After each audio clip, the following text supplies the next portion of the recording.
Welcome to the Millennial Boomer Podcast. This is your host, Jonathan, and today we have a special guest, my first guest in our video podcast. And, it has been quite a ride trying to get all this set up. So hopefully you guys enjoy it. Hopefully you guys like it. This guest, I call him Beard for several reasons, but he has disappointed me today because apparently he has getting rid of his beard. Yeah, so I can't call him Beard anymore. This guy has been my friend for quite some time, and he's got a lot of interesting thoughts, and I thought it would be great to have him on. Please welcome Daniel Lee. Oh, thank you for having me. I don't know how interesting my thoughts will be today, but hey, we'll see how it goes. I'm glad to be here. What happened to your beard, buddy? Hey, man. Things happened. 2020 happened, and I also started working in the medical field too, so it's not fun to have that on your face. What, the rough? The rough. What's wrong with the rough? It's not mask friendly. And also, it's not mask friendly. yeah, obviously when you have like something like thick on your face, your mask isn't going to cover your nostrils and your mouth whenever you're working. And you want to have like the best protection, especially if you're working with a lot of COVID patients. Wait. So when did you start?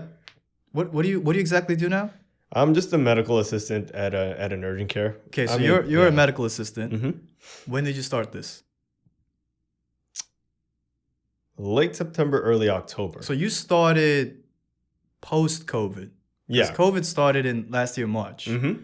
And now you're doing this. So that means you've had your beard throughout COVID. Yeah. And when you had your beard throughout COVID, from what I remember, you still Yeah. put on that mask and it was fine. It was. But to be honest, though, like I wasn't seeing that many people. And just a little bit of background for people. Before COVID and like up to the middle of COVID or up to the middle of 2020, I was at an advertising agency, and it was all just work from home. So just having a mask or wearing a mask wasn't that big of a deal and wasn't that big a part of my day to day. And then once I just started working in the medical field, because I needed to cover my face a little bit better, I got rid of the beard. And also, like, it just... okay. Yeah, go on. I just wanted to change. You wanted to change. Now, what have I been telling you when you had your beard? What have I been telling you? Cut it. For how long? What was it? The first day we met? I mean, look, no. It was when there was a day when you decided to get a perm on your hair. Oh yeah. And you shaved everything off, and I said, "Look at you. You look like a normal fucking human being, instead of some animal that someone found in Flushing." No, that's fine. I like being an animal sometimes. Yeah. But so look, I'm serious. You look a lot better without the beard. Thank you. Have people been telling you that? Am I the only crazy guy here? No, you're not the only person who said it, but I don't hear it as much, and I kind of don't really listen to that. So it's you look clean. I'm not saying with the beard you weren't clean, but I don't think you kept it in a way where you gave off an extremely scruffy look. I mean, I like that look, though. I mean, that's just... What's up with Asians and beards, man? You were able to do it. I tried. Yeah. I had a little thing going on, but I look like a Japanese dude, and I kept hearing that, so I eventually shaved it off January 1st. Yeah. I think for me, it was just more like, I was in the military for 6 years, so having to shave almost every day, except for like the weekends or whenever you're not working. Mm-hmm. It felt good to not shave. And I think I just kind of let that go. And also just seeing me as like one of the very few Asians to having a beard. I just felt like there was some kind of uniqueness to it. So I just kept it around. And also I just got lazy. Yeah, man. Yeah, man. That's so when Corona hit and we had to just stay home for a bit. When I stay home, I don't shave. Mm-hmm. And I have to do it daily. Right. But I didn't do it for like a week, and it kind of grew out. So I was like, you know what? Maybe I'll try this look. Yeah. But the idea was born out of laziness. Yeah. Yeah, it wasn't born out of let me. But you know what was funny was it's a lot easier to just shave it off daily than to maintain, trim, and I have a whole kit. You know what I'm saying? I never went that far. You didn't go that. No, I No, literally because yeah. you didn't do that. No, See, this is what I'm saying. Yeah, Maybe yeah. if you kempt it, what is it called? Kempt it, Kept it. whatever. I mean, Cleaned it whatever. would have looked better. Yeah, I also didn't like that whole. I think I'm a very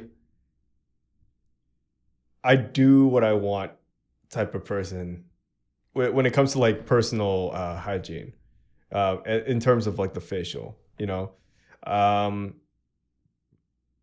Yeah, I just, whenever I go to the barber, get a haircut, my barber, when I went to her, Cass, she would clean it up, make it very like nice looking. And then, she would do it? yeah, she would do the lineup. Where do you normally go? I used to go to Cass Styles out in Woodside. Shout outs to Cast Styles, wherever yeah. that is.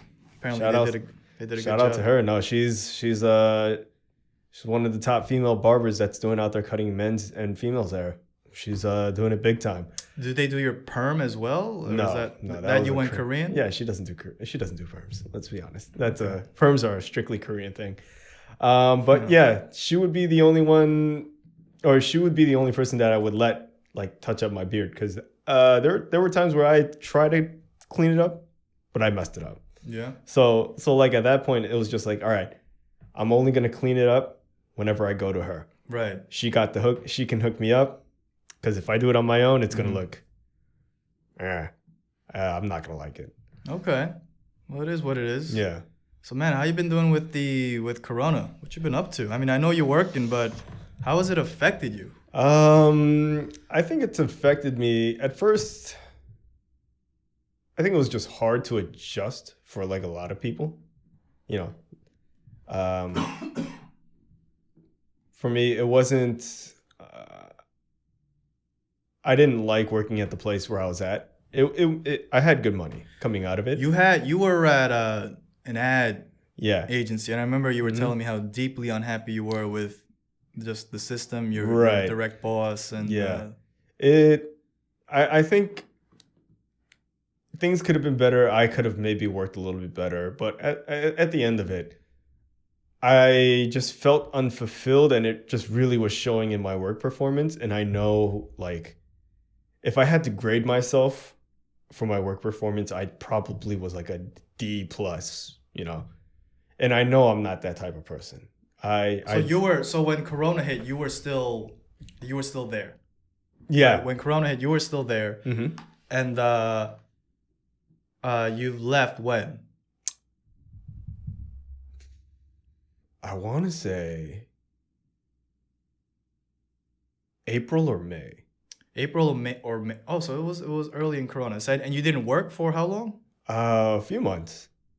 Okay. It was like, a couple months. Did you get unemployment?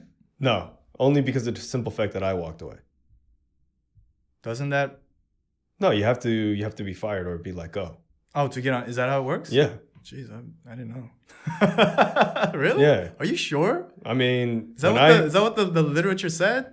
When I applied, that's what it was explained to me. And to be honest, like I walked away fully expecting to not get on unemployment. Because they were giving out $600 a week at one time. Yeah, and those were people whose livelihood were greatly impacted by COVID.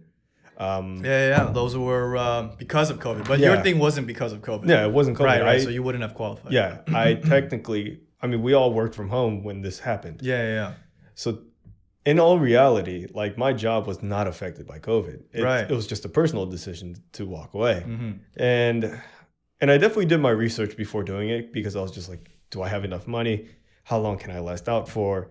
And also at the time, like I wouldn't have walked away if it wasn't for the fact that I just thought, we're Christians. So I just thought like God was calling me to the healthcare field. Right. And if I didn't have like that strong like sense of where to go, I don't think I would have left. So you knew, mm-hmm. or you had an idea, like I think my calling, right, mm-hmm. is to the healthcare industry. I want to say I know my calling is in the healthcare. You knew back then. I'm saying you knew back then. Yeah. When you were mm-hmm. when you were doing your old job. Okay. Yeah. So how do you? So now you're in healthcare. Mm-hmm. You know, you're doing patient care, assistant, Medical assistant. medical Yeah. assistant. How is that? So for the most part, my day really consists of. Is it at urgent? I'm sorry. Is it at urgent care or like senior care? Like what It's an urgent care. urgent care? Yeah, yeah. It's So- not CM. It's not CityMD. No, not City MD. It's another kind yeah, of. it's yeah, another urgent type care. of CityMD kind of. Kind of, yeah. Okay. I'm not gonna give their name just because I would like Yeah. to keep it anonymous that way. But for the most part, I fully enjoy it. I mean, again, most of my daily activities is just swabbing people, sticking that Q-tip inside Fucking people's disgusting, bro. into people's nostrils. You like that, wouldn't you? No, I don't. As a matter of fact, every time a patient comes in and says they want a COVID swab, like 0.00001% of me dies.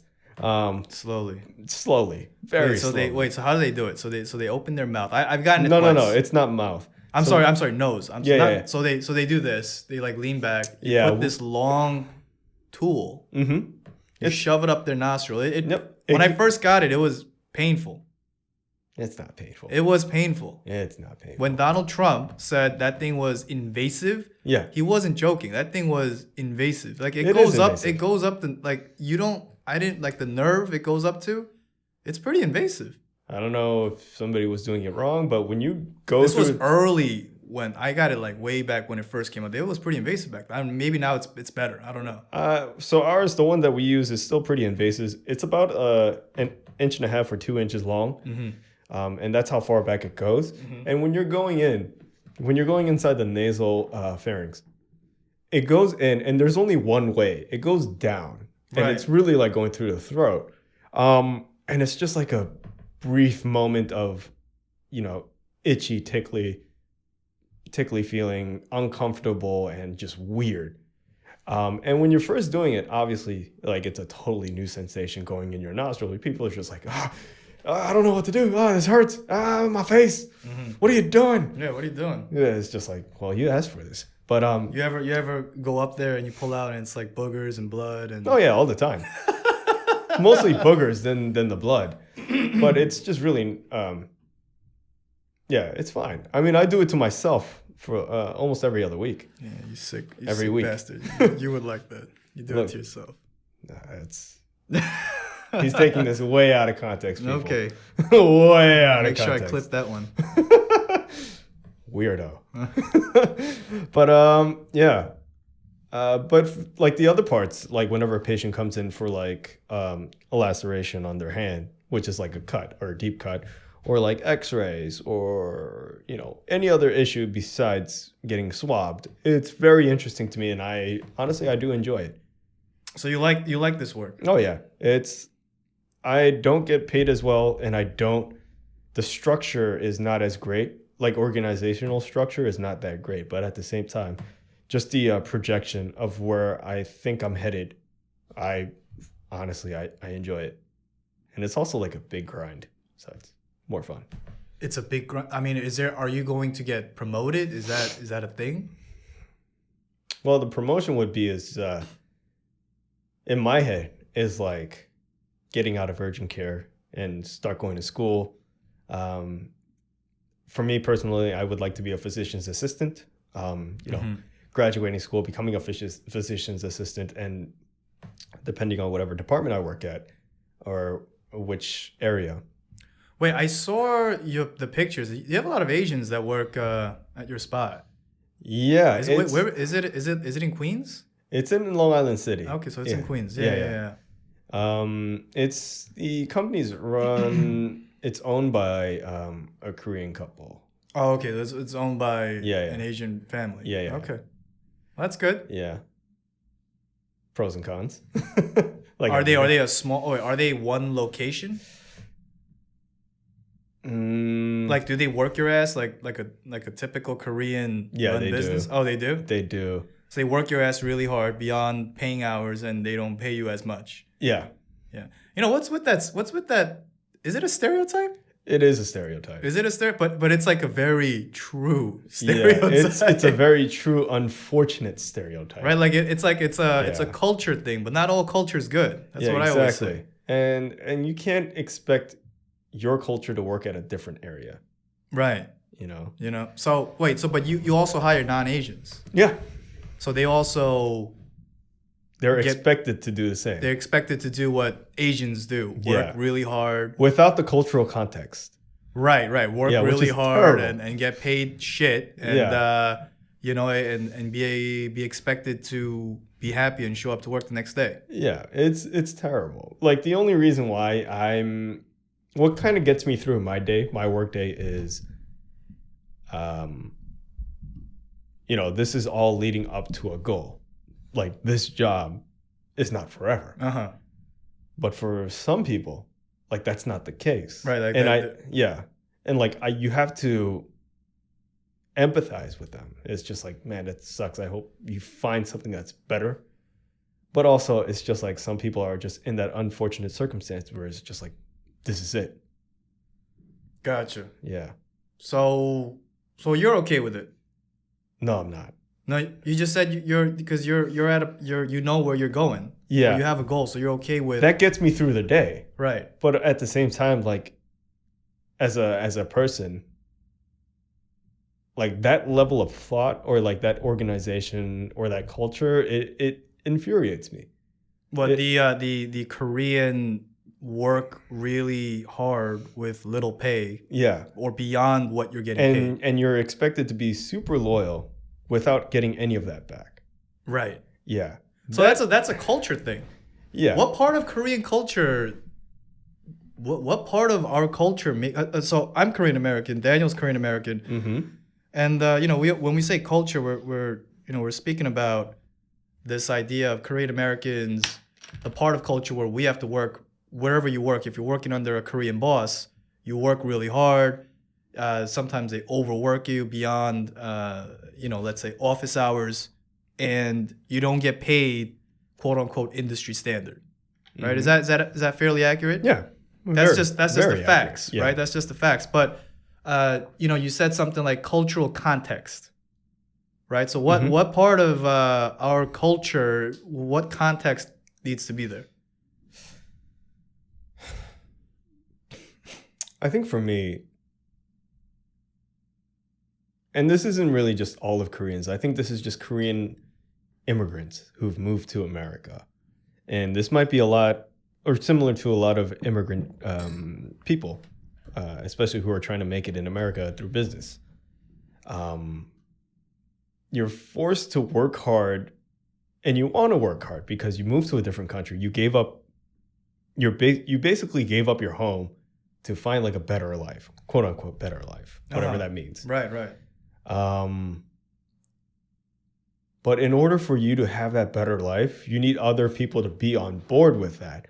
But you can't tell them, it's basically under the facade of, I'm trying to make a better life, but I need you to work hard for it. That Korean business needs other people besides them to work hard for their business. Right. And it's like they're willing to kind of... But that's only... So that's a thing where... That's why I ask, did that company hire non-Asians? Because as an Asian American, you would understand that culture. Yeah.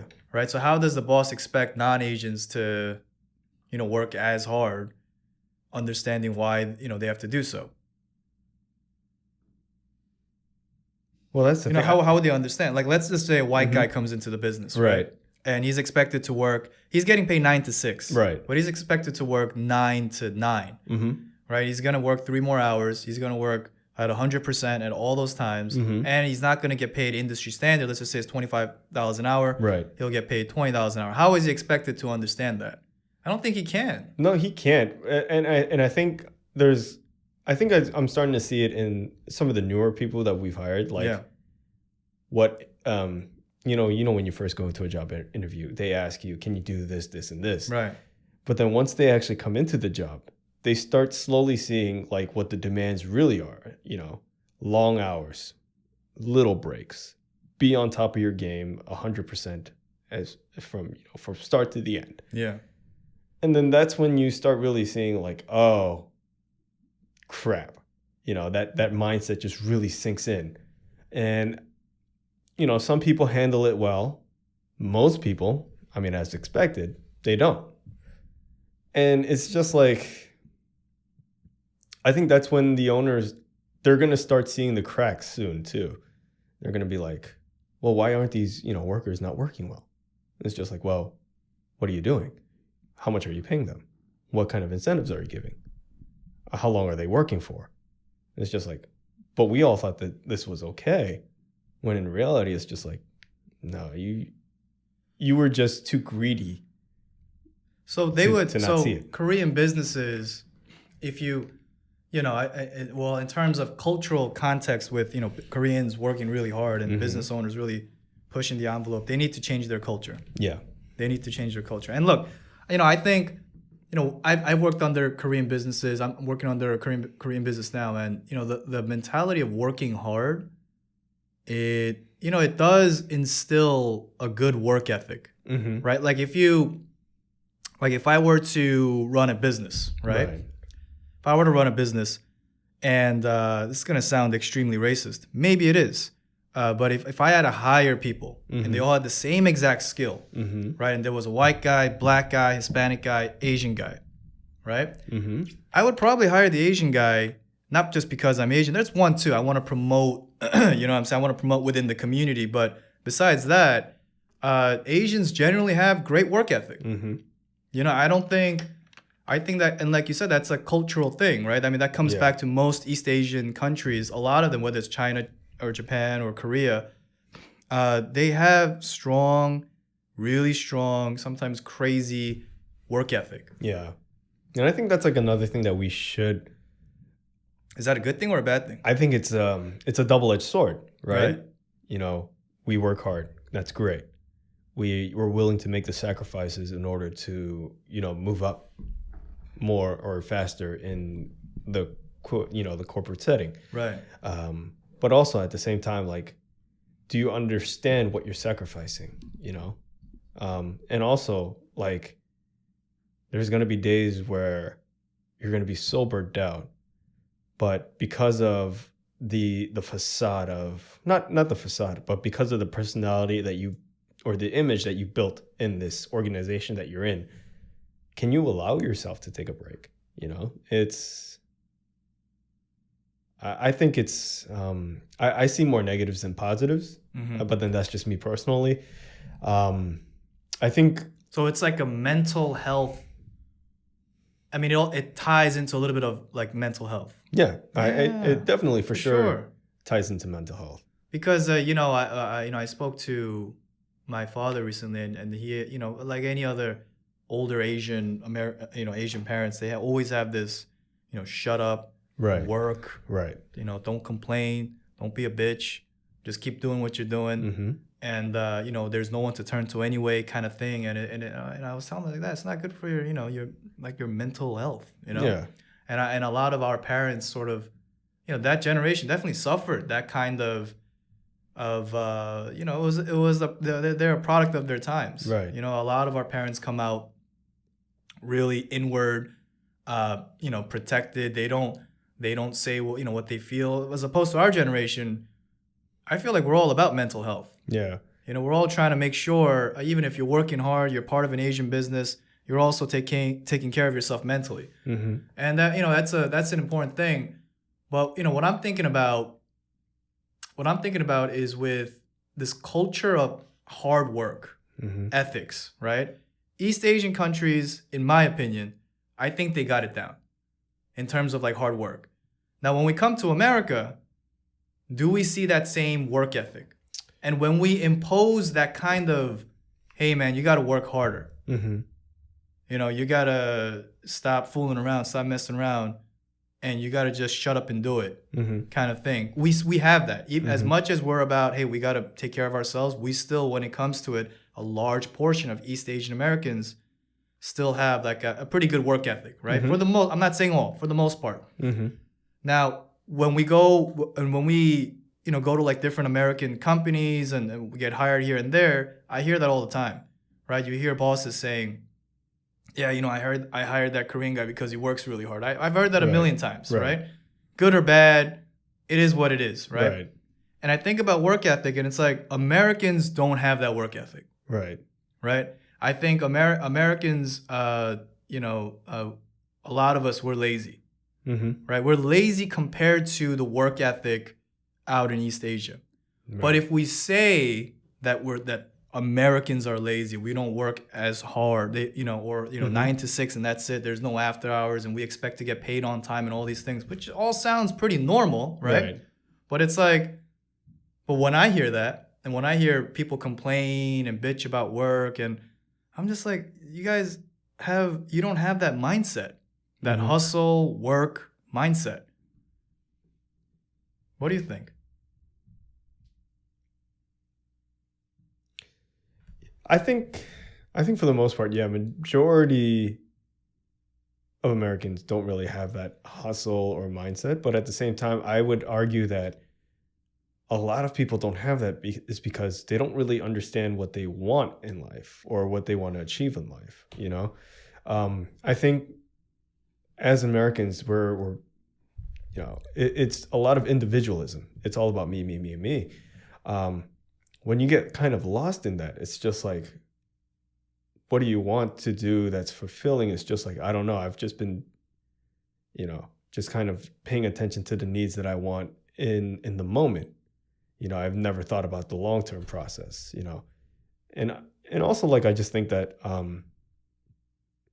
philosophy or religion, whatever you want to believe in, that's really been lost in American culture. Nobody really thinks about life. Nobody really talks about it openly.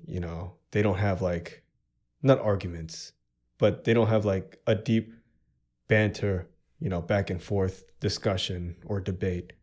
It's all about who's right or who's wrong. It's all about weak versus strong rather than, what do you think about this? Well, this is how I think. How do you feel about it? It's just. So you think American culture doesn't foster enough conversation? It's all about. But do you think Asian cultures do?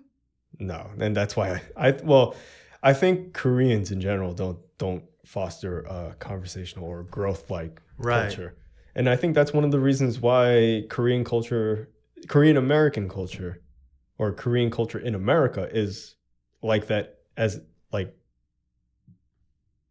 that here. Kind of like the workplace that I'm at, just in a way, just super toxic. Is it? Is it? Well, it's toxic in a way to that it's affecting a lot of other individuals that are not you. I think about like work culture and work ethic and Asian American culture, and this goes more into what's going on with today. And I think, like, and you see it, like America, there is especially our generation, right? The millennials and younger, we like this idea of, we may not say it out loud, but well, some will, but some won't. But we like this idea of socialism, right? There's aspects of socialism, where we want to implement more and more of. Right? We're not going to outright say, hey, we want socialism, because some of us understands what socialism really is. But there are aspects of socialism that, we like. I bring this up because I think about socialism and I think about work ethic. And this is just my opinion. You may think differently. They have nothing in common. They have nothing, because the concept of socialism is when the government takes over the means of production and, gives everyone a set amount of money, hours to work, and food, whatever, provisions, and that's you. The other guy on the right who works really hard, and the other guy on the left who works not as hard, guess what? Same outcome, right? Same outcome. And, the reason for the push for a lot of these socialistic ideas and concepts, it's to level the playing field. I know where it comes from, right? It comes from a good place, right?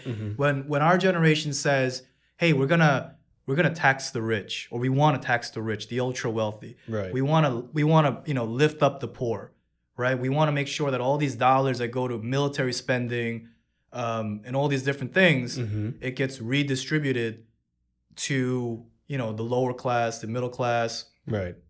and all these ideas, right? This is what I think. All these ideas, they're good. I don't want to say they're good ideas, but they come from a good place. So I never discredit people that say that, right? I may think they may have not really thought it through, Right. like how it's going to actually look if you try to implement these things, but it comes from a good place, right? Now the biggest problem is with socialism, right? That I see, and that I can absolutely feel because we're Asian, we're Asian American, we come from this culture. Is if you give no incentive to the guy who makes 50,000 and another guy who makes 50,000, there's no, like, they can produce more or less, they'll still make 50,000 a year. Right? How productive will that business be under socialism? I don't think it will be that productive. And to your point, personally, I don't. You see where I'm getting with the work ethic part, right? Like my whole idea of like work ethic is, and the reason why I see this, just maybe a lot of Asian Americans are against it, or they see it more clearly, is because we see Asian Americans working really hard, and we see non-Asian Americans don't work as hard. And the idea of, hey, if we all put everyone in the same box and you're all making the same amount of money for it doesn't matter how much or less you work, that doesn't sit well with a lot of people. Not just Asian Americans, but a lot of Americans in general. Right. But our generation, right, our millennial generation, we're sort of pushing more towards aspects of socialism, more towards that kind of outcome. Right. So what do you think? I think so one of the reasons why I think millennials, particularly people our age, were kind of pushing for that agenda is because I forget what report I read this in. This was like a long time ago, but it's like millennials are like the most burdened generation financially and just in every other way. And when you see like such a gap in terms of like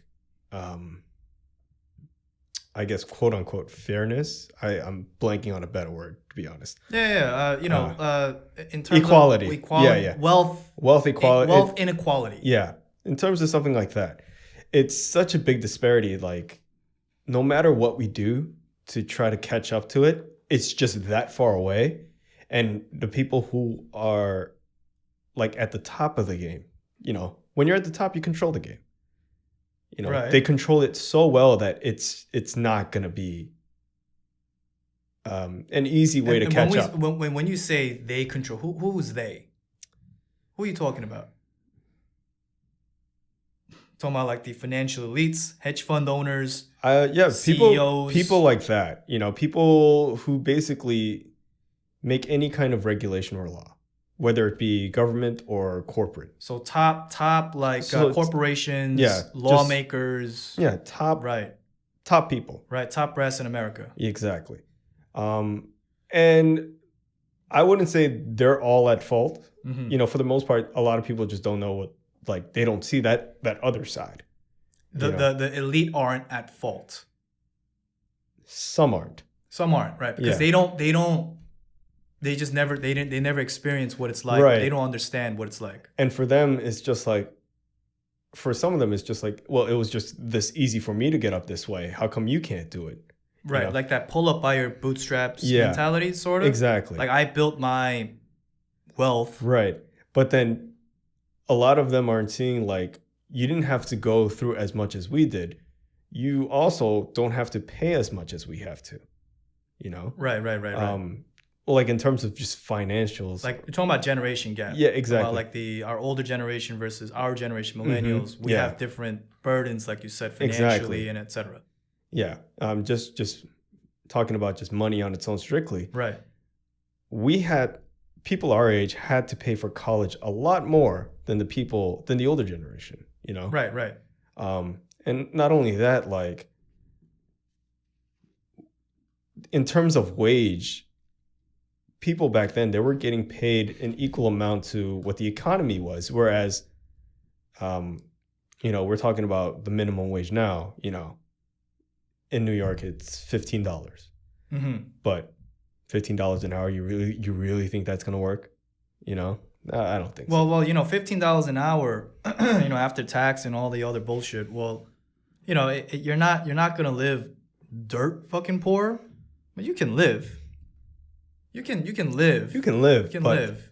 But you're not really. You're not saving nothing. Yeah, That's exactly. what you're saying too. You're not saving anything. You're basically just kind of getting by on life.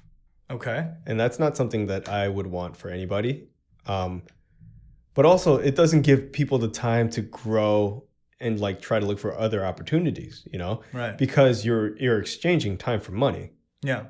When you're doing that and you have bills to pay, it's just like, when do you have time to try to grow, outside of on your own? So wealth inequality. Mm-hmm. Wealth inequality. When we talk about like socialism, right? Right. And we talk about like the wealthy having a lot of the power, a lot of the wealth, and it's not getting redistributed, right? That's the chatter these days, right? Yeah. Right. Tax the wealthy, wealth tax, financial transaction tax, all these things that like AOC and the progressive left, they want to implement, Right. And they want to implement it to their credit because they actually want to help people, right? And that's a very noble thing, right? Nobody can say, I'm not going to doubt I'm not going to not just doubt, but I'm not going to say or just think that their ideas are suspicious and they're just out for power grabbing. Like maybe that's some of them, right? Yeah.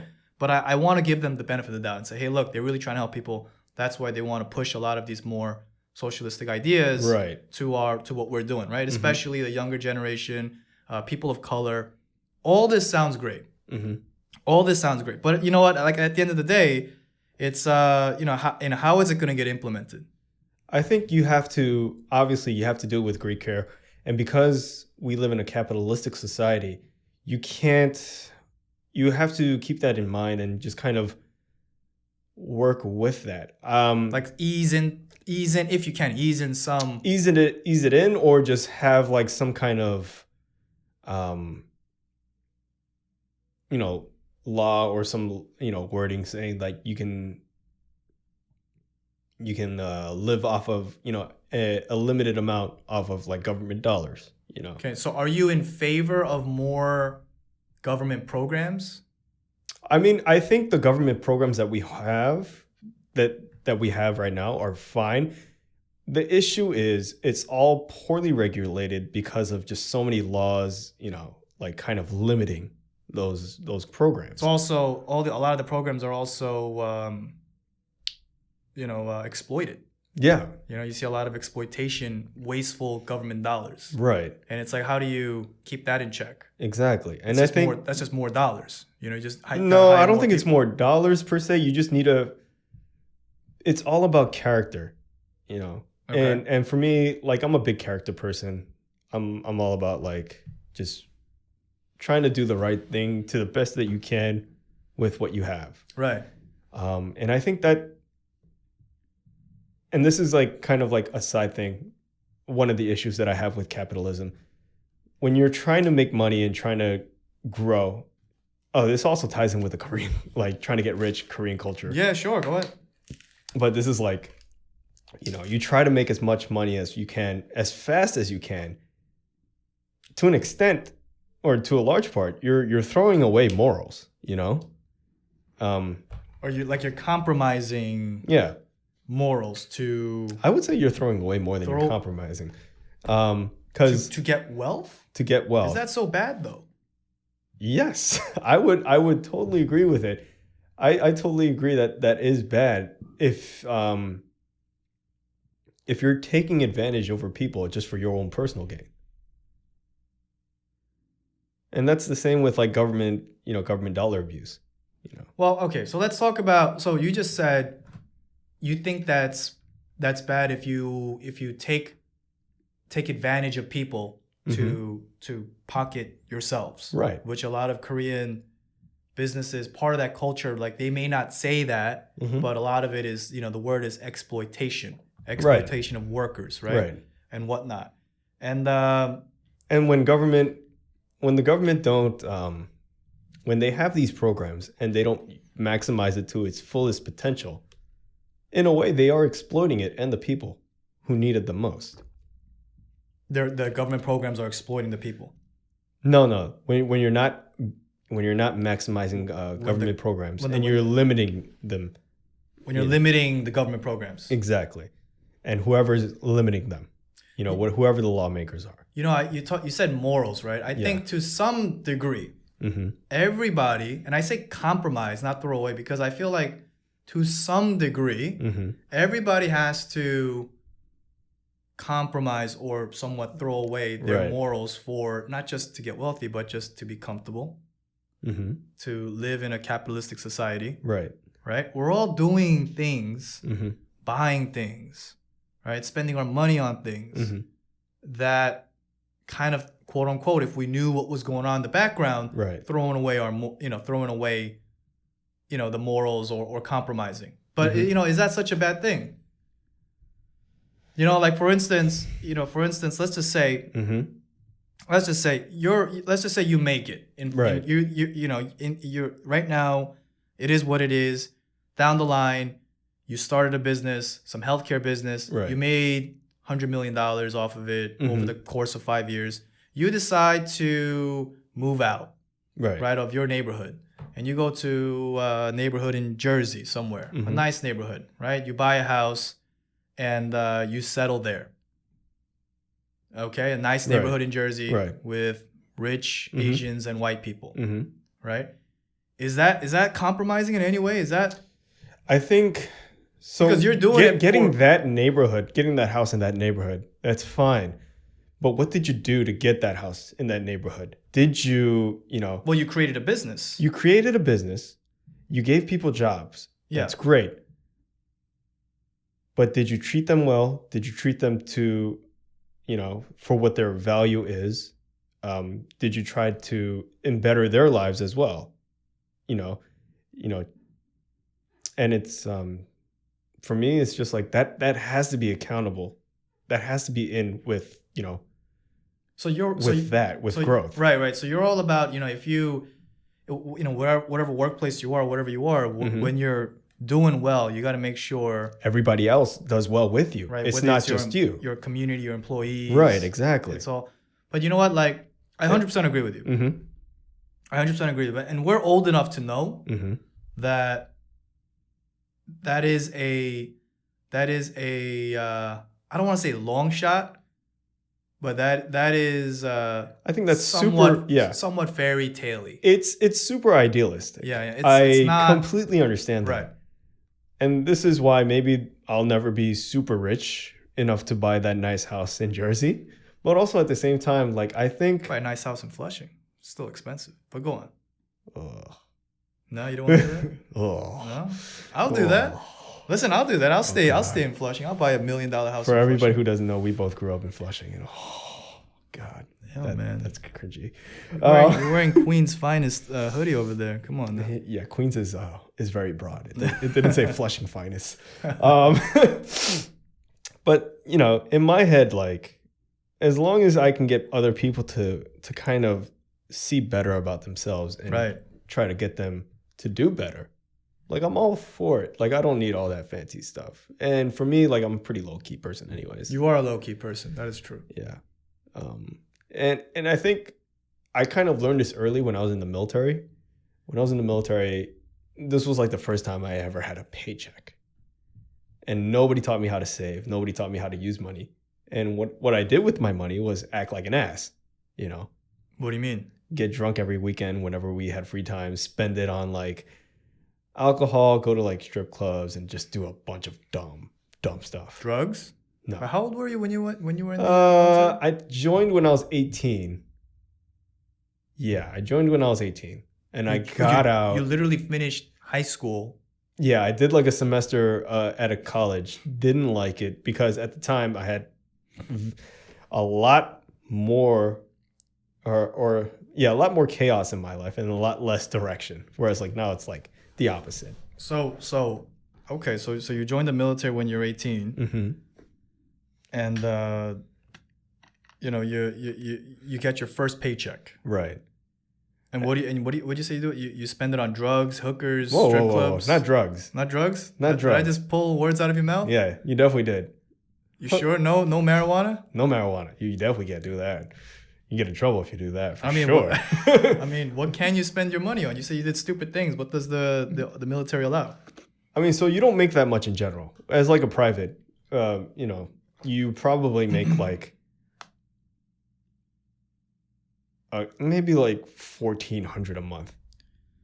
So rather than like saving it or trying to like find other things to invest in or like maybe sending money off to your parents, which was like my original intent. Sorry. Yeah, I ended up just splurging. And don't get me wrong, like I think everybody needs that moment, however long that is just to like go buck wild, crazy, splurge and like just kind of learn from your mistakes. Make mistakes to learn from it. Otherwise, you'll have like no experience to kind of just like have real concrete thoughts on. But also at the same time, I think if I had like some kind of mentor saying like, what you're doing is dumb. I understand what you're going through, but try to think about it in another way. I think it would have been a lot helpful. So you joined the military when you were 18. When was this? This was like 12, 13 years ago? 14 years ago? I joined February 2008. February 2008. Yeah. I shipped off to boot camp on February 25th, 2008. Yeah. How long was boot camp? Was it like 3 months? No.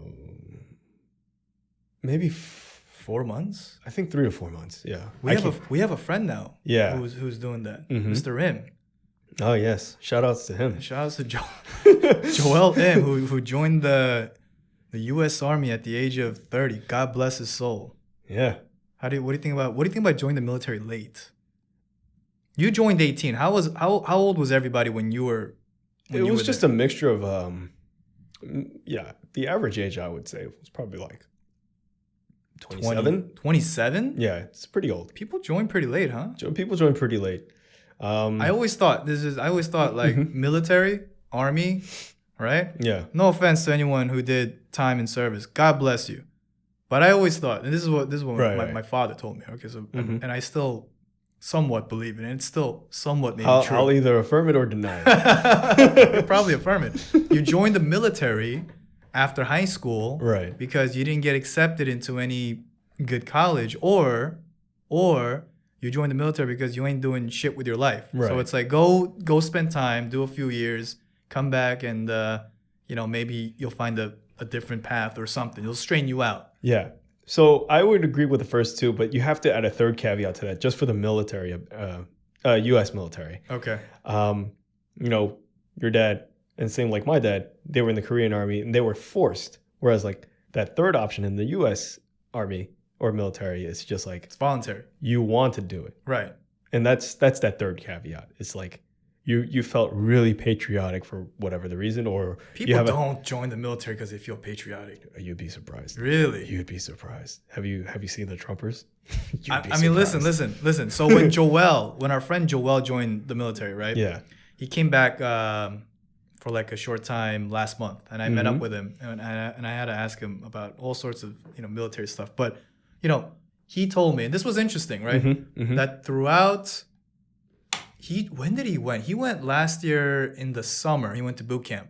And he said that his class or the enrollment time was the highest that the U.S. has ever seen. I forgot the numbers, but he told me it was like 3, 4, 5 times higher in terms of enrollment numbers than in the past. And I'm thinking, yeah, that makes sense because of COVID, they're not working. Yeah. People got laid off. They're not doing shit at home. Well, somewhere, but a lot of, U.S. Kids probably not, right? Just home jacking off, playing video games, right? They joined the military, and I thought to myself, and you may not agree with this, but this is what I think, right? Military is a giant welfare program.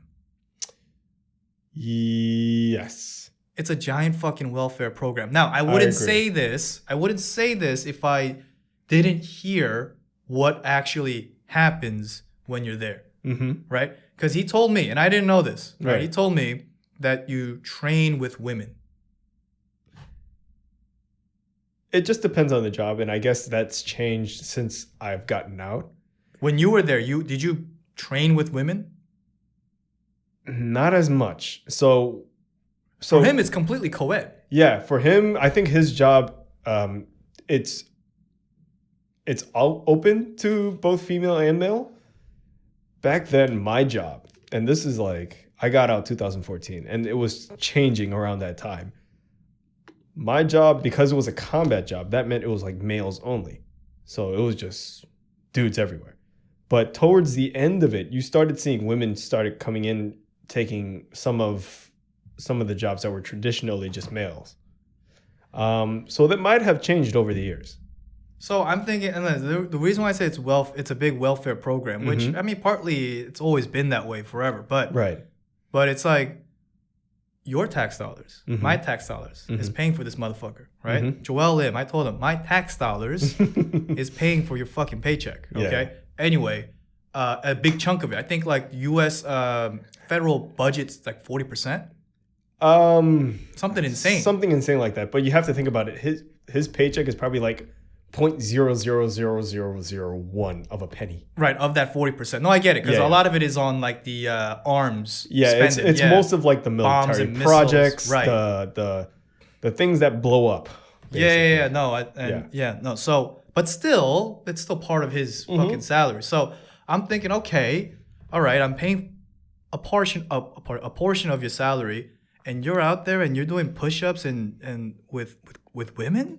No offense to women, Yeah. but it's like when you think of military, you think of guys who can potentially go to war or or maybe sent out to whatever special force operations that they do. Right. I don't think he's not that, but Right. regardless, right? It's like, because this is what he told me in not his boot camp, his platoon or his station. Yeah. It's somewhere in Arizona. Yeah. And it's co-ed, like what the barracks where he sleeps in. Yeah. Like his floor's Co-ed. dude. Yeah. Well, his floor is like, and then like the bottom floor, the second floor is female. Yeah. But when they get up in the morning, Right. and they run and do all that other shit, it's with females. Yeah, that's fine. And it's like, how do you train together? Well, you just do. Because I'm saying men and women are built differently, physically speaking, right? Yeah, but that's also where like the discipline part comes in. It's just like you're like kind of forced to work together, even though you're two different genders, and then you just find a way to make it work without having. But wouldn't the training be compromised, dummied down? That's what he said. No, he said it's been watered down over the years. It has been watered down over the years, but to be honest, it hasn't been that great, in my opinion. It could have been a lot better, and I think when you're changing, because right now he's in the changing process. What do you mean changing process? Like, this is having females join, dudes in the military. It's still a relatively new concept, and it's just getting even more sped up, like rapid. updated. You're talking about like all the because the concept of having men and women together in the military instead of having a separate female, right? Because in Korea they have like Yeogun, which is like Yeah. a totally separate female division, Right. And there's males, right? They don't train together, Yeah. right? But in America they do. Yeah. So because it's updating. Yeah, because it's like it's going through like a change. It's gonna be like, it's not gonna be pretty.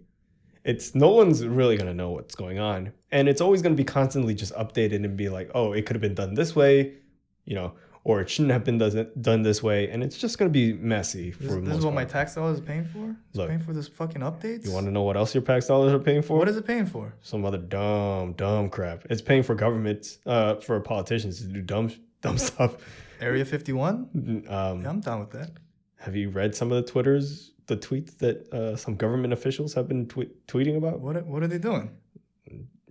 Name one dumb thing that government officials are doing. Come on. No, just wasting time tweeting. And for the most part, and just, the biggest thing that most government officials do during their time while they're in is just campaigning for money. Yeah, listen, that's part of their job, and unfortunately, that's part. We're paying for their, their salaries to campaign for more money. It is what it is. But when in terms of like military, I don't know, man. Look, this is my fantasy that I had, right? Tell me. About U.S. Army. Yeah, all right, yeah. it's my fantasy. When I was younger, I said, "Fuck it, I'm never gonna join the military." I thought about it when I was like 19. When I dropped out of St. John's, I was like, "Oh fuck, maybe I should join." But even if I joined the military, the biggest reason why I didn't do it is because I wouldn't have made enough money at the time to support my father financially, because I had to do that at the age of 19. So I was like, "All right, well, that's not an option." But I always thought when you go to the military, you know, you watched the movie Forrest Gump. No. You didn't watch Forrest fucking Gump? No. There's a drill sergeant there. Yeah. Right? And Forrest Gump plays this character that's a little bit Well, yeah, I get the whole premise of Forrest. He's dumb, right? Yeah, he's a little his IQ is not up there. Right. Joins the military. And you know, he gets shipped off to Vietnam, but you know, he has a drill sergeant. And his drill sergeant would, you know, yell at him. Right? Or not yell at him, but you know what drill sergeants do. And this is my only concept of drill sergeant with that fucking hat. You know what I'm saying? Right. Gump, get down and give me 20. You know, kind of you know, kind of thing, right? So are you a pussy? What are you doing? And all these, you know, like, you know, that's just like the drill sergeant kind of image that I had. And I always thought, oh, that's what it's gonna be like. Joelle tells me, his drill sergeant is a very, very attractive female woman. It's like, okay. Like, all right. Yeah. All right. That's how does that work with when you're training dudes? Whatever. Number two, apparently, because of the whole integration of women and men doing this together now, you can't say things like cock and balls or pussy or any sexual terms at all. They have a little pamphlet that they carry around with them, or a little note thing. He showed me. Yeah. Like code of conduct, some bullshit, you know, like military people can't say, you know, it's like all these things, right? And I'm like, this is not the military, bro. Like, again, my fantasy of the military is, you know, bunch of dudes, bunch of assholes, you know, just training, bunch of meatheads, you know what I'm saying? Like in and out, just training, and then at night they'll smoke cigarettes and have some beer. Right. Next morning, you know, get up and run like 5 miles, and drill sergeants yelling at them and just making them into soldiers, right? Yeah. Kind of thing, right? It ain't like that, apparently. Apparently, it's not like that. So I'll tell you why it's not like that anymore. I think, for the most part, everything, like when you're doing things like that, you know, yelling at people, or like getting them to like do other things that they don't want to, you're doing it. Sometimes you're doing it at a healthy level. You know, you're not going over the top. But ever since in my theory, ever since we started having like a lot of Hollywood production movies about the military, people imagine themselves in these movies. It's just like, oh yeah, that's what I gotta be. I gotta be over the top. And then that's kind of led to a lot of scandals and corruptions in the military. And I think that's what it's just led to. I mean, in my opinion, a watering down, a dummying down, or some other people may say a more more professional. More professional. Okay. Yeah. Right. Because I think, to an extent, like there were a lot of people who took, you know, that yelling, you know, the berating and all that to a whole different level. Like drill sergeants and your seniors. Right. Yeah. And not only that, like there were a lot of abuse in power where tripping. Yeah, where it was just went unchecked for so long, and when it did, it like blew up. Right. And like that's never healthy. Right. That's never healthy. Right. Yeah, exactly. You never want something to go unchecked for so long, have it blown up, and have other people force you to tell you what to do and how to change it. And I think that's just really just the one thing that kind of happened over the years, you know, rather than you doing your own self-checks, making sure, you know, are we doing this correctly? Are we doing this in the best way possible? Are we kind of going overboard with some of these things, or are there some issues that we're not addressing that could be a major problem later down in the lines? I think that all just got caught up, and then in an instant where it's so easy to record with the phone, you know? Right. So in a way, our society sort of evolved. Exactly, and that's. At least in the military, it evolved to a point where it's not about always getting soldiers ready to be killing machines, but it's also making sure people are mentally healthy. Right. It's more professional. Exactly. And another thing that kind of led to this too is just like post-military career, how did what they did from the beginning to the end, how did that affect them? Sorry. That's fine. Yeah. How did that affect the person? And what can be provided to them, from the government, like the VA service, the Veterans Administration. VA, no, Veterans Affairs. Right. Yeah, Veterans Affairs Service. And to be honest, like the VA has been crap for years. Underfunded or what's underfunded. The problem? Underfunded, not really cared for. More of an afterthought. Exactly. And if you look at all the VA news, and as a veteran, you hear these things, you don't really have to know that it's going on, but there's just so many levels of corruption and misuse of funding. It's just like, well, I mean, you kind of saw that in the military. It's just like, well, no, I expect this here, nonetheless. And whenever veterans, hear about corruption or misuse of like government funding or whatever the case may be, the average American is super shocked and super angry. Whereas we're just like, I think you knew this was happening. You just didn't want to acknowledge it. So Veteran Affairs is right now in complete shambles. I wouldn't say in complete shambles, because if it's in complete shambles, it would be dissolved.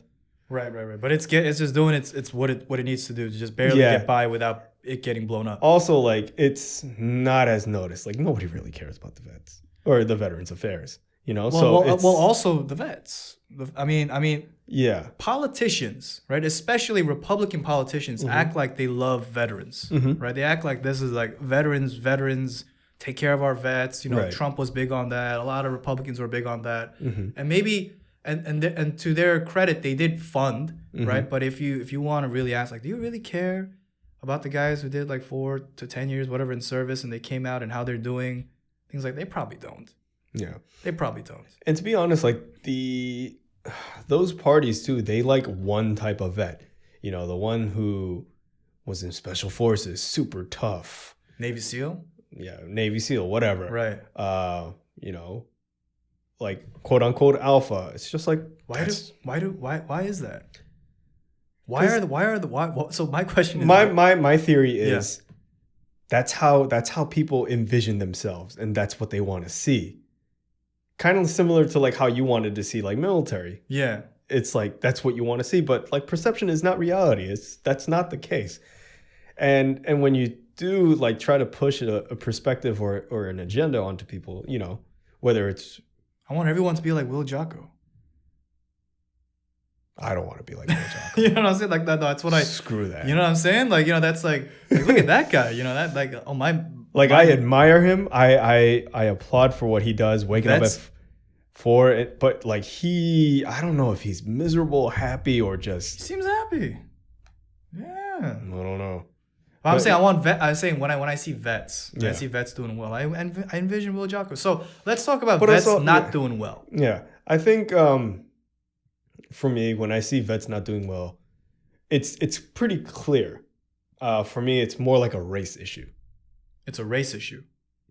Yeah. Like ethnic race? Like ethnic race. Okay. Yeah. I mean, you kind of saw it in the military too. And for the most part, historically, I don't want to say historically, but in the past few decades at least, military has run red. And when you hear stories about like Trumpers being in the military, or like you find like there's a lot of racism in the military, I'm just like, yeah, that's not a surprise. Because you're asking people to be tough, to be one characteristic or like one ideal. And when you push that as an agenda, it's just like, you're either one of us or you're not. That creates a divide, and usually that divide is based on skin color. Right, it's tribalism. Exactly. That happens. It's pretty... But it's very pronounced in the military. It's very pronounced. It's very toxic. And I hate using that word so often. I've already said it twice, and I don't like using it because if you throw that word around too much... Everything's toxic. Exactly. That's what it just becomes. Right. But that's just what it was. You just see a lot of favoritism showing one way or the other, whether it's white people being like, oh, no, we need to take care of our own white pride, or black people being like, there's not enough of us around. We need to take care of our own, which is like... But that's natural. You see that outside the military. And that's what I really hate about people in general. And it kind of goes back to my mindset of if you make it, you want to bring everybody else around you to make it no matter what. Right. And that's like the one thing I never really liked about the military, because it goes, it's amplified basically. Right. Well, that tribalism is amplified in the military. Yeah. Right. It's very pronounced, like I said. Very pronounced. Yeah. And you're adding like a lot of testosterone and a lot of chaos into it, especially if you're going to war. Well, not anymore. There's not much. It's mixed with estrogen. That's Joel's job. that's just Joel's job now. That's just him. Yeah. Sorry to not trashing on Joel's.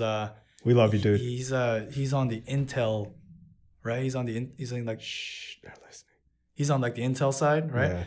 Yeah. So not trashing him, but hey, at least according to Dan, your part is not toxic. Yeah, and I think and I think that's like the part where when I hear something like that, when I hear Joel like saying these things, these updates in the military, it kind of gives me hope. Right. It's just like, oh, maybe we can change as people. But also on the flip side, you're giving something up.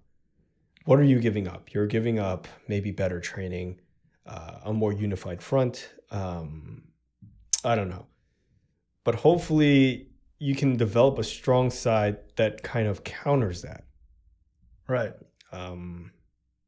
Again, super idealistic. Right. But idealistic. But look, it's heading in that direction. Right. And, we'll see how it goes. So for you left the military and you were injured, right? Pretty injured, yeah. And then you left. And now post-military. Yeah. This is something that I've seen when I was at the bank. I saw this a lot. A lot of like vets. I'm not saying all vets. Yeah. A lot of vets. They come out fucked up, man. Yeah, no. They come out. They can't integrate with civilian life. Yeah, and that's the thing. Like you're asked to do a lot of tasks to its finest. You're asked to work a lot of hours that are, that shouldn't have been. And no matter what the circumstances are, you're asked to be as professional as you can be. And that takes a lot on you. And on top of that, I mean, that's the mental side. The physical side of the military, especially like me as a combat person or in a combat job, there was a lot of physical, ramifications. You had to be able to pull like an X amount of weight. You had to, sacrifice sleep. And that's not an easy thing. As I got older, I realized how important sleep was. And it's just like... So how did that affect you? Or how does that affect military, post-military, life, civilian life? In a way that it definitely humbles you a lot, because in the military, you're younger. I was able to do a lot of different things like physically, whereas like now it's just like, it hurts to even think about it. Like physically hurt. But also it's just, it's a lot, man. Yeah.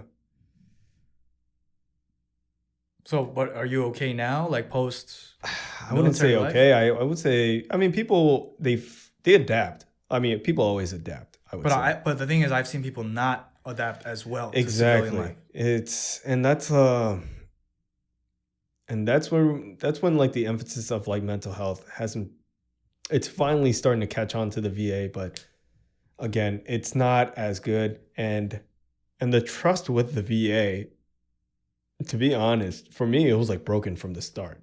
Like I've heard so many stories about the VA not pulling their end or whatever it is. Yeah, just screwing up a lot of veterans in terms of like surgery or other, physical appointments and whatnot. So it's just like, I don't trust you guys at all. Man, they're better now, aren't they? Maybe. I mean, look, when Trump was in office, he helped the VA. He gave a lot of funding to the VA, and like you said, if funding's an issue, it couldn't hurt. Right. Trump did something right. Look, I was when he was big on funding the VA. To me, I thought that's just a very nice thing to do. Right. It's a nice thing to do. Like, is it going to benefit me? No. Is it? It's going to benefit a subset of people in America who are veterans and that post care and post service and checkups and whatever that the VA does. If funding's an issue, hopefully Trump funding parts of the VA, it helped. Now, like you said, there's corruption and people, screwing up the money that they get. Right. I can't help that, right? Exactly. I'm not sure if he rooted that out, but at least if you boost up VA funding, then that trickles down to you and some other veterans here and there. Made some of you guys' lives better? I don't think so, because I think it was during when Trump was a president that I did actually go to the VA, because I kind of had no options of healthcare. And the doctors that I had, it's just like, we know you have these issues, but we can't really go about it because the government funding is a lot more conservative, which just really literally translates to we're just cheap and we have to watch how we spend the dollar. So we have to see if you're worth it or not. Right. And also, like, it's hard to get fired from a government job, I think, especially at the VA. Because I did used to work there as like a work study student when I was at NYU for a little bit. And there's just so many people who were just so unqualified or didn't do the job that they were supposed to. And it's just like, you can't fire me. Because like firing is a whole different process, and it's pretty hard. That's a problem, though. That is a problem. That's a problem within government positions. Yeah. And another thing too is just like, I think this also happened when Trump was president. I think I saw the funding in terms of like them restructuring buildings. Okay, so not directly affecting actual veterans, but more the infrastructure. Government buildings, it's make just it like look nicer and some bullshit. Yeah, and don't get me wrong, some of the buildings that are there, some of the VA hospitals, it was just like, oh, it's finally about time. Like, this place got to fix her up. Yeah. But also, it's just like, actually, I can't really complain, because if people need certain like buildings fixed, that needs to be fixed. But it was just more of the issue of just like, some of these people maybe shouldn't have had the job that they had. Listen, government positions, I can complain all day. Yeah.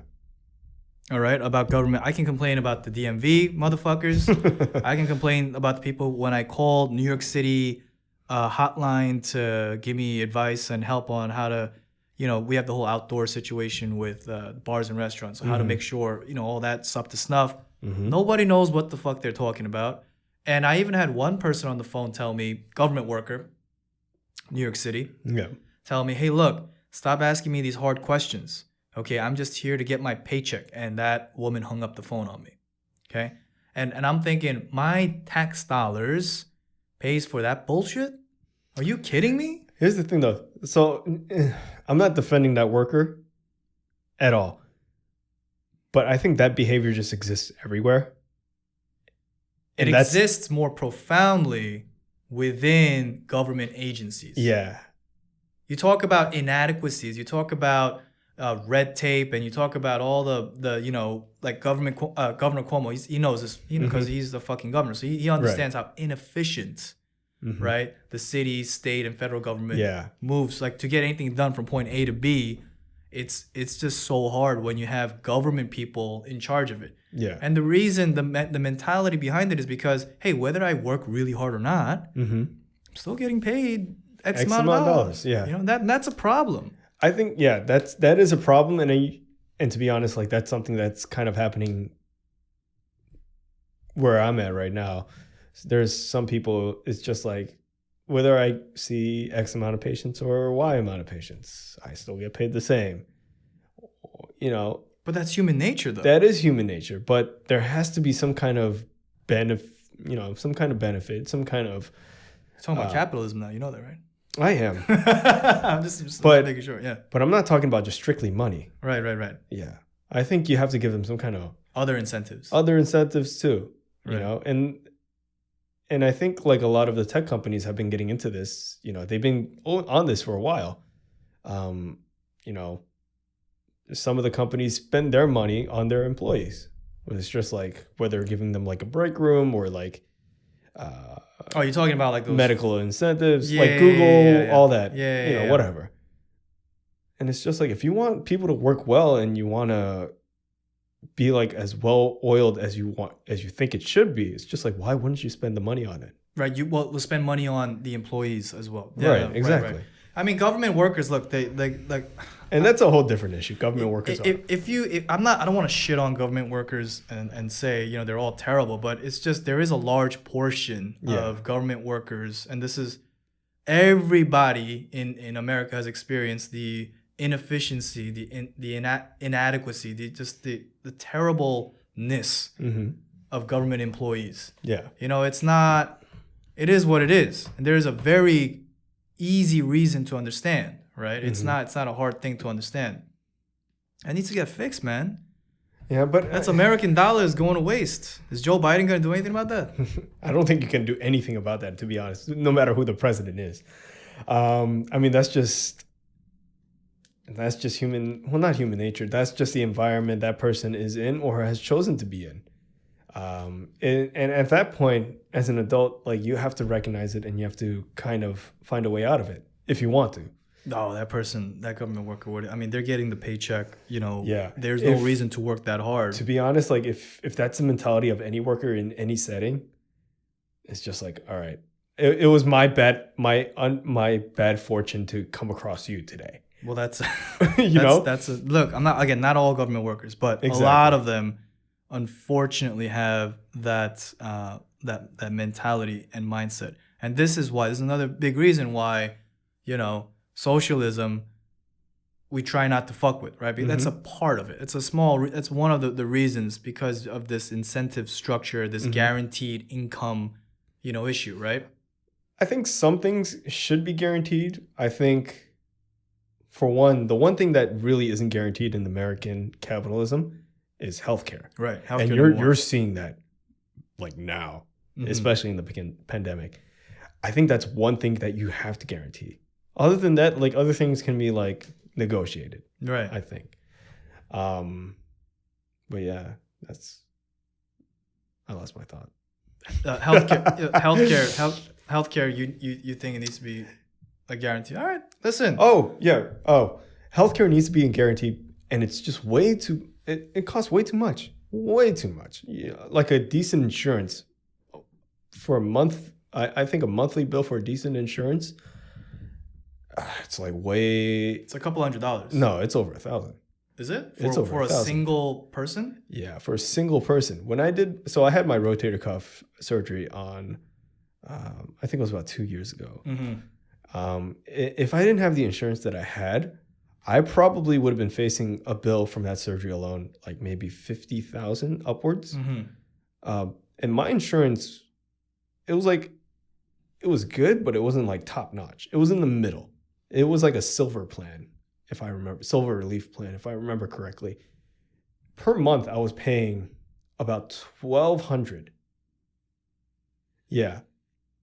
And also, without that insurance, that company name, I wouldn't have gotten that surgery at HSS, which is a very well-known hospital throughout the world. So I mean, look, I don't want to get into healthcare. That's a whole nother, top in terms of insurance. That's a whole nother, time. Yeah. But in terms of like guaranteeing, healthcare as Americans, I'm totally on board with that. The only thing I'll leave that with this is, if you want to guarantee healthcare, again, noble idea, right? Now in practice, how does that flesh out, right? So there's a couple of factors. One, you want to make sure healthcare is at the highest level, right? In terms of doctors and medical supplies, the tools that hospitals use. You want to make sure it's top tier. We want to keep that. Like America's pretty good at certain hospitals, but we're top tier. Okay. Second thing is you want to make it accessible.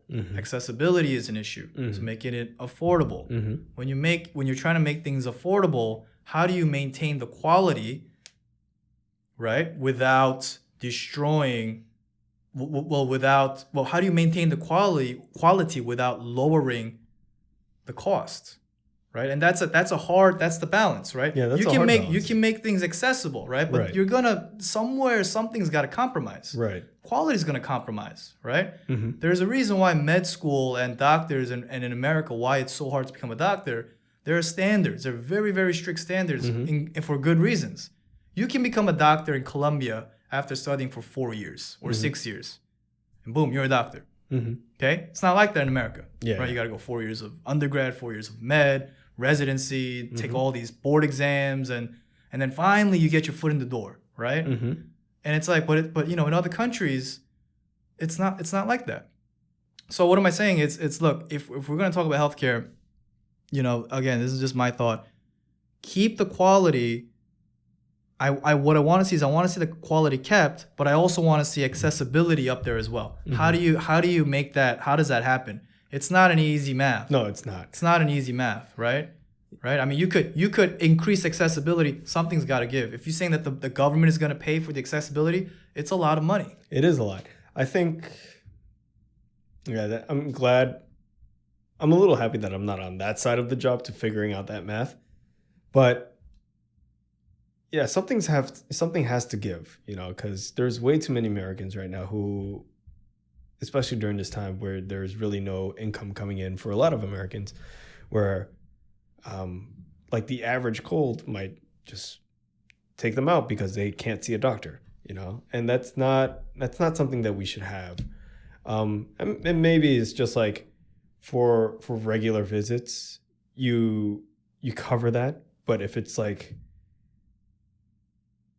specialized surgery, you have it in tiers where people are willing to spend an X amount for the better quality, right? Or maybe something like that. But it's just something has to give, something has to get better, because we're moving so long in the times that we're not adjusting accordingly to it for whatever it is, whether in terms of healthcare, not ideals, but like policies and just mentality in general. We're still trying to play catch up. To who? To the times that we're living in. You talking about like compared to who? Oh, compared to like the rest of the world per se? I mean, I would say I think the rest of the world is a good comparison because I think the rest of the world doesn't move as fast as we do, but whenever they move, they're still like right behind it, or they're kind of up to date with it. Whereas sometimes I think Americans, we like to move forward a little too quickly without really thinking about it or really thinking about all the aspects around it. And it's just, we get there and then we'll think about it when we get there. It's just like, well, we're here. We're kind of screwed. What are we going to do? I don't know. Move forward. We'll think when we get there. Okay. I mean, look, I think that's a lot of countries that kind of have that kind of mentality as well. But, look, it is what it is. Healthcare is an issue. And, even as a conservative, I would love to see healthcare for everyone. But at the same time, I don't want to see healthcare degraded, quality of healthcare degraded. I want to still see, the medical field hold its excellence and still be accessible. Right? It's a long shot. How do we get it done? This debate is very conversation debate is very complex. Oh, yeah, and I've heard millions of people talk about it, and there's just no easy answer. There is no final solution. For sure. Any final thoughts, man? I mean, look, we've been shooting for like an hour 20. Oh, snap. I didn't even know. Anything you want to say? Earlier before we shot, I was saying like I finally feel like I'm in Joe Rogan, and it kind of feels like it now that we've been here for about an hour 30. Dude, listen, don't say that already. That's it's too early. I always wish the best for you. You know that.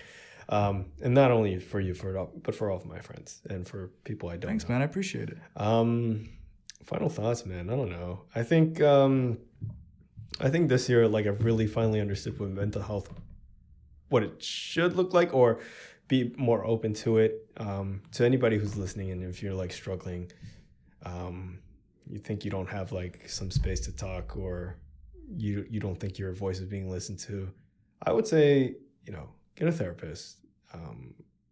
It helps, especially for like the people who grew up in a traditional family or a background where it's like, oh, you can't see a mental therapist because it's weak.